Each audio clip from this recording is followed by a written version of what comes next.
This game sucks. Castlevania 1 and 3 are great classic Nintendo games, but for Castlevania 2, Simon's Quest, the game designers obviously were not thinking straight. At first, it seems like a pretty decent game, a little different from the first in the series, but that's okay. Zelda 2 was different from the first, Mario 2 was different, but they were all good.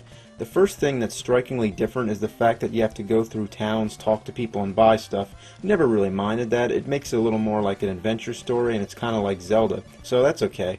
But the first problem comes in when it changes from day to night.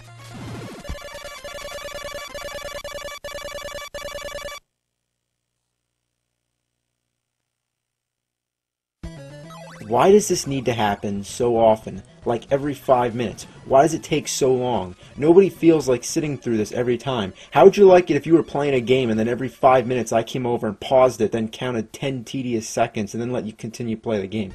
Now, I mean, why did they think that that would be a good idea and interrupt the gameplay? Did they think it would be more realistic? I mean, in real life, I don't have to stop in my tracks when the sun sets and a fucking box doesn't pop up in the air. I mean, this is one of the most annoying features in any game ever. What's the point? Yeah, I mean, the monsters are stronger at night and the stores are closed, but why is that necessary and why does the game have to stop? It's fucking retarded. And why do you have to die when you fall in the water? That's the stupidest thing I've ever seen. This guy can go all over fighting hordes of evil monsters, but he can't even fucking swim?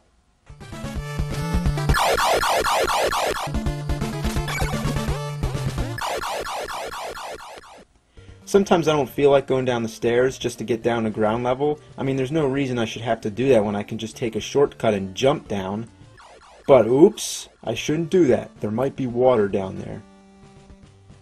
Another thing that's really annoying about this game is the fact that you have to buy weapons and items. I mean, still, it's not uncommon. You know, like I said, it's the same thing you have to do in many great games like Zelda, but let me explain.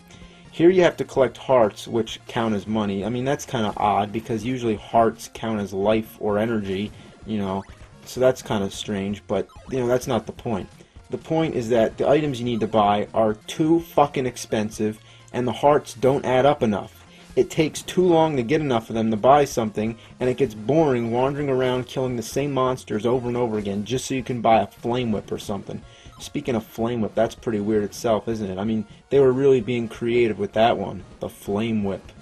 Anyway, about the hearts. It takes too long to buy stuff, and to add on to the problem, when you die, you lose all your hearts and you have to start all over again. I mean, doing this doesn't add to any of the game's difficulty or challenge, it just makes us have to do more of the same monotonous stuff over again, and it's not fun, it's boring. Oh look, I finally got enough hearts to go and buy a plant that I need to cross the swamp. Now let me get to the store. Oh shit, it's fucking nighttime. Now the stores are all closed and I have to wait for it to turn day again. Oh well, I might as well kill some zombies in the meantime and stock up on some more hearts. Oh shit, now I gotta start all over again.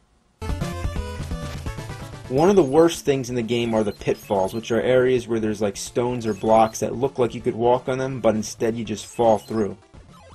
It's impossible to tell where these spots are the first time walking through, so you just have to keep throwing holy water all over to see where they are. It's retarded. Why should I have to do that?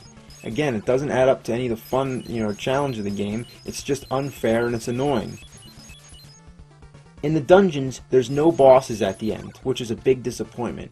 Every Nintendo gamester knows that at the end of a level or a dungeon, labyrinth or whatever, there's always supposed to be a big guy who you fight. But here, they just got lazy and only put a few bosses in the game and left some of the dungeons just empty, like this one.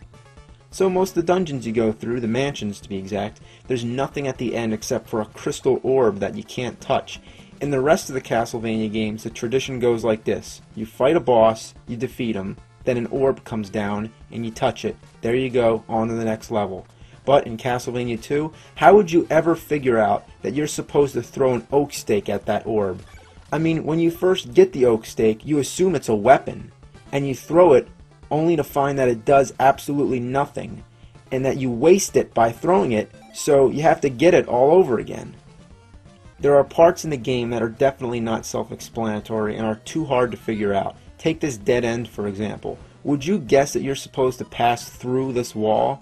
How? You have to kneel down by it for like 10 seconds. Now still, that's not enough to make it so cryptic and hidden that we can't figure it out. Oh, please give us more for our buck and make it harder so we can wander around the whole game and exhaust every possibility before we find out.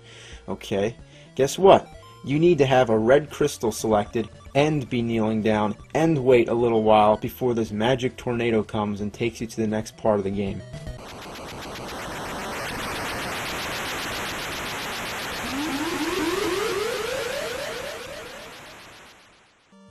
Most of the townspeople have things to say which aren't important at all, so why do you have to read them?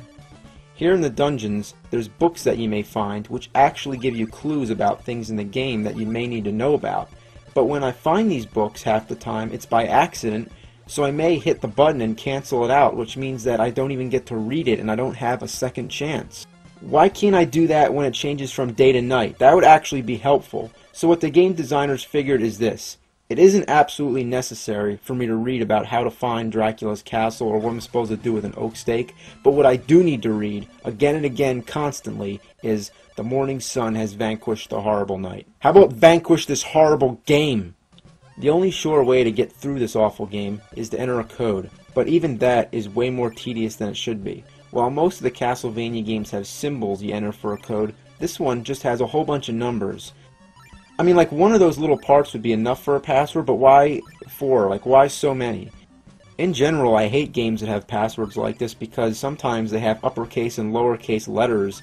Like, the L's, you know, look like I's, the zeros look like O's, the 8's look like 5's, so, you know, why does there have to be so many digits? You know, like, why can't it just be numbers or something? Like, you know, just numbers and not letters. I mean, it takes me like 5 minutes to enter this code when it should only take like 5 seconds. It's friggin' stupid. Okay, so say we enter the code and we go to Dracula's castle. You'll be pretty disappointed how anticlimactic this game is. It isn't even worth putting in a code, let alone playing the whole game all the way through, which if you did, I feel bad for you. I mean, first of all, there's no enemies in Dracula's castle. You just walk all the way through, and the only obstacles are just like going up and down steps, which won't hurt you, and they aren't challenging either. They're just tedious. I mean, what the hell is the point of going through the castle if there's nobody to fight? Did the game designers just like run out of time or something? So then you get up to Dracula, and guess what? He doesn't look anything like Dracula. Instead, he looks like a Grim Reaper, and he throws sickles. I mean, did the people who made this game even know what Dracula is? He's a fucking vampire. Alright, on top of everything, Dracula's way too easy. Check this out. This is a trick that I discovered myself, and so could you without the help of any strategy guide. When Dracula first appears, he stands there for a while, and he gives you plenty of time to land lots of free hits. Not only does he stand there for a long time, but everything that hits him will stun him and give you even more time. Naturally, you'll probably be using the flames because it's one of the most effective weapons in the game, but using it against Dracula, it makes it simply impossible for him to even do anything. He has no chance. The second you start throwing that shit at him, you've already won. I mean, why is it that easy? Did they even test this shitty game out before they released it? What a piece of shit. I mean, I feel horrible that I had to play this game in order to make this video, but I did it to demonstrate its dreadfulness, and I forced myself to play it just so that you don't have to. So you should thank me for telling you to stay away from this horrible, steaming pile of goat shit. I mean, I know it's useless complaining about a game that was made back in the late 80s or earlier 90s or whatever, but it just blows my mind how fucking horrible it is. I mean, it's consistently annoying. Why? Why is it so bad? If all these problems were changed, then we'd have a great trilogy of classic Castlevania games, but history is history, and we might as well try to count Castlevania 3 as, you know, the second in the series, and leave this awful piece of horse shit alone, as it stands today as one of the biggest fuck-ups of all time. Thank you for listening. Good night.